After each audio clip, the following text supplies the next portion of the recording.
ಬಂದ ದೇವಕಿ ಕಂದ ನಾವು ಕರೆಯಲು, ನಮ್ಮನ್ನು ಕಾಪಾಡಲು ನೂರಾರು ಕಷ್ಟ ಸಹಿಸಿ ನಮ್ಮನ್ನು ಉದ್ಧರಿಸಲು, ನೂರಾರು ಕಷ್ಟ ಸಹಿಸಿ ನಮ್ಮನ್ನು ಉದ್ಧರಿಸಲು.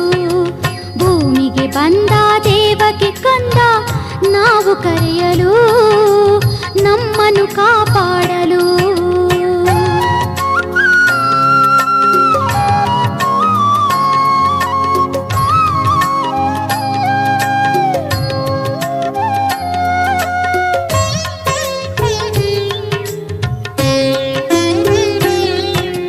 ಅವತಾರ ಮುಗಿಸಬೇಕೆಂದು ನೆಪವೊಡ್ಡಿ ಮಲಗಿದ ಶ್ರೀ ಗುರು ದುಷ್ಟ ಶಕ್ತಿಗಳ ಅಟ್ಟಹಾಸ ಹೆಚ್ಚುತ್ತಾ ನಡೆಯಲು